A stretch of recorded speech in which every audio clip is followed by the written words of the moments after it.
Assalamualaikum. Dalam entry kali ni, Umi nak share rahsia masak kari kepala ikan yang pekat, ngam rempah ratusnya, pedas dan masam, semua secukup rasa.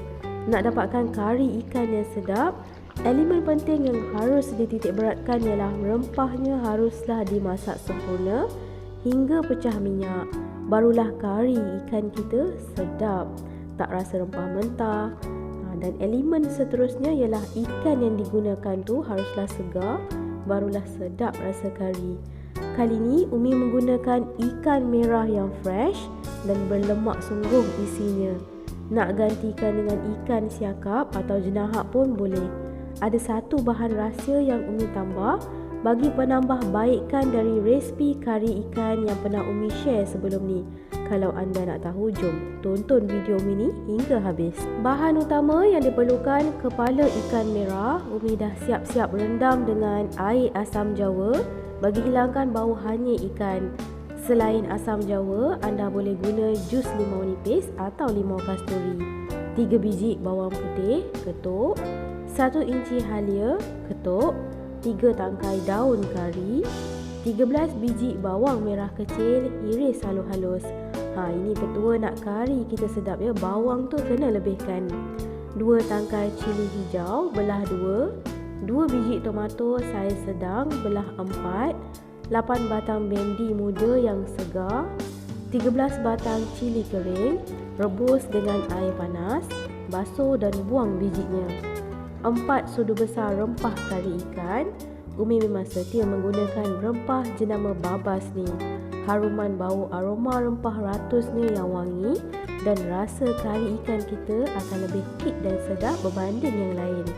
Boleh dapatkan di mana-mana pasaraya berhampiran anda dan yang pastinya ianya diiktiraf halal JAKIM.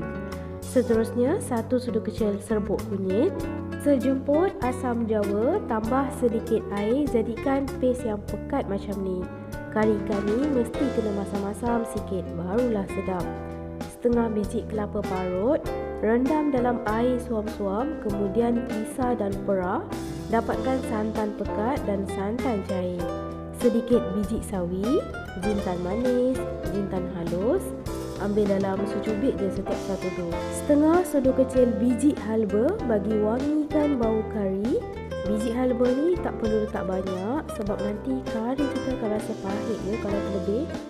Seterusnya, sedikit gajus, panggang dahulu bagi masak dan kepirangan gitu warnanya. Fungsi gajus ni untuk pekatkan kuah kari dan beri rasa lemak semula jadi dari kacang gajus tu sendiri. Langkah pertama, kisar halus lada kering dan biji gajus. Masukkan sedikit air, takat boleh dikisar je dah memadai. Kisar halus kedua-dua bahan ni. Sementara tu, dalam mangkuk besar satukan rempah kari ikan babas, serbuk kunyit dan masukkan bahan-bahan yang telah dikisar halus tadi. Kemudian campak bawang putih dan halia yang telah diketuk kasar. Tambah sedikit air, gaul sebatikan. Bagi paste rempah tu jadi pekat macam ni. Dah siap, ketepikan dahulu. Panaskan minyak masak yang mencukupi untuk kita mula menumis rempah ratus. Masukkan dahulu biji sawi, jintan halus dan jintan manis. Bila dah mula letup-letup sikit tu, terus masukkan bawang merah yang telah dihiris halus. Kacau sebati. Goreng hingga bawang-bawang ni kepirangan dan naik bau. Api biar sederhana kuat. Rajin-rajin gaul bagi bawang tu masak sekata dan tak hangus di bahagian tertentu sahaja ya. Lupa pula Umi nak masukkan biji halba awal-awal tadi. Sambung tumis lagi bagi bawang tu bertukar warna kepirangan. Lebih kurang macam ni. Jangan bagi bawang-bawang ni hangit ya, nanti out rasa kari ikan. Dah kepirangan gini, perlahankan api. Sambil gaul tu terus masukkan daun kari. Hati-hati ya, waktu ni daun kari tu akan meletup-letup kecil. Terus masukkan paste rempah yang kita dah buat awal-awal tadi tu. Bilas mangkuk paste rempah tu dengan sedikit air, masukkan juga. Gaul sebati bagi bawang tu sebati bersama rempah ratus. Tumis hingga rempah ni pecah minyak dan bertukar warna merah-merah kehitaman gitu. Umi memang tumis rempah ni lama sedikit. Api tu perlahankan, tutup tudung kuali, sesekali boleh buka dan kacau supaya rempah ratusnya masak sekata dan tak hangus di bahagian bawah. Boleh nampak kan rempah karinya dah betul-betul pecah minyak dan warna rempah dah nampak gelap dan menarik gitu. InsyaAllah kalau dapat tekstur gini, kari ikan yang bakal dihasilkan akan rasa sedap dan tak rasa rempah mentah. Tips ni penting untuk beginners yang baru nak belajar buat kari tu. Boleh apply teknik simple ni. Kemudian masukkan santan cair dahulu. Umi tak habiskan semua sebab nak tengok kepekatan kuah kari tu. Lepas masuk je santan cair, boleh terus masukkan terung. Nampak terungnya segar-segar dan cantik kan? Tipsnya supaya terung tak lebam, waktu nak masukkan tu barulah potong terung tu terus masukkan. Masukkan juga lada hijau yang telah dibelah dua. Gaul sebati. Waktu ni tengok kalau kuah kari tu nampak agak pekat, boleh tambah sikit lagi baki dari santan cair tu. Gaul bagi semua bahan-bahan tu sebati dan biarkan terung separuh masak. Dan lada hijau tu layu sedikit dan keluar rasa pedas dari cili hijau. Tutup tudung kuali, sambung masak lagi hinggalah pecah minyak untuk kali yang keduanya. Boleh nampak tu kan, minyak dah terbit di permukaan kuah kari. Gaulkan sekejap. Bila rempah ni dimasak lama, warna kuah kari kita akan kelihatan lebih menarik dan tak pucat. Biar je nampak pekat sedikit gitu. Terung dah masak, barulah masukkan air asam jawa. Umi bancuh pekat-pekat sedikit. Kari ikan ni memang kena ada rasa masam-masam yang lebih sedikit ya. Barulah sedap dan recik kari kita.